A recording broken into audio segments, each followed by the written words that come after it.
Hi Naveen, it's a pleasure to meet you Nice to today. meet you, Mikhail. I've been following you for years. So Naveen is an entrepreneur. He launched how many companies? 12 or 7, but who's counting? 7? Yeah. So he's actually also a company that is actually mining to the moon now.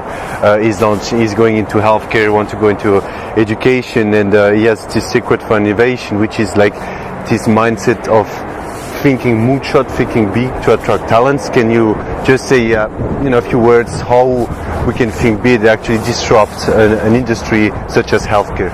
Well, anytime you do something, it requires a massive amount of energy. It requires dedication.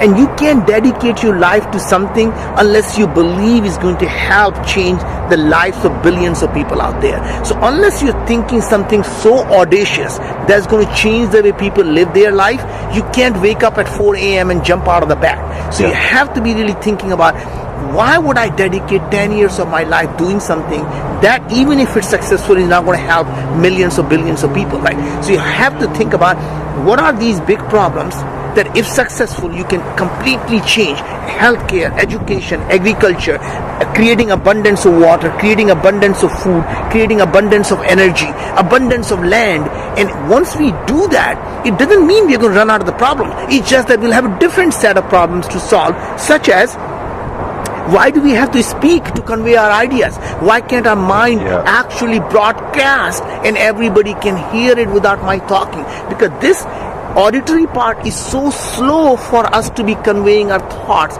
It should be just conveying through the energy, right?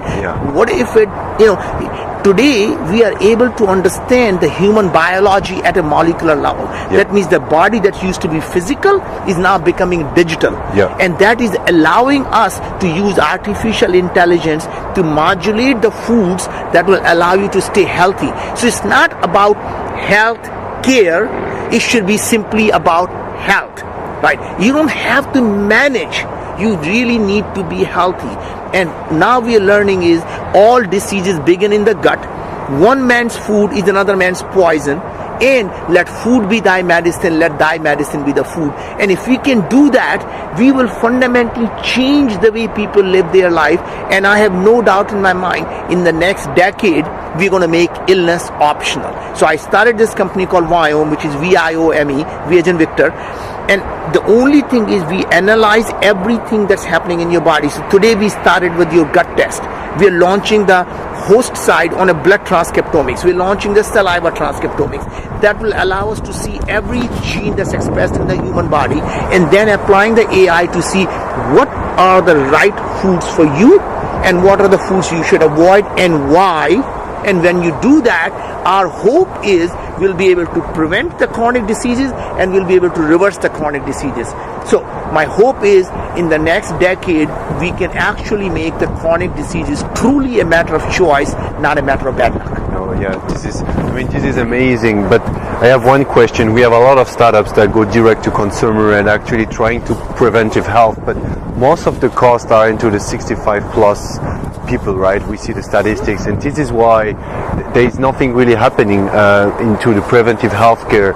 How can we make such companies that want to go into preventive healthcare successful? Well, we are widely successful companies, and the reason is that when people are talking about prevention, they are not able to see the results today. So it's like, black swan. You say, if you take my product, you will not be sick. And if you don't get sick, you keep wondering, why am I wasting my money taking this thing, right? Because you never know it's really helping. So, when we started Viome, it wasn't just about prevention. We were able to show people that their anxiety was going away. People were losing weight. People were feeling high energy. The brain fog was disappearing. So people were feeling better today rather than someday. So that to be successful, you have to prevent, but you also have to show the efficacy right now. So, and if I'm right, you're doing some clinical trials at the moment? Of course. And maybe in 5 years you will have them published? We are already publishing the papers, right? So our hope is not only doing clinical trials, we're doing pilots to actually show in a double-blind clinical trials that we can actually reduce A1C, we can actually reduce obesity, we can actually cure insomnia, we are able to look at diagnosing oral cancer. Can we we actually find a way to reverse heart diseases. And these things are all absolutely possible, and when we absolutely believe that we'll be able to succeed here. Okay. No, I'm very curious to see where biome is going to be in 5 years. I also believe that microbiome is a fantastic opportunity to solve diseases and remove them. And let's see what happens. Absolutely. Look forward to it, sir. Yeah, thank you so much.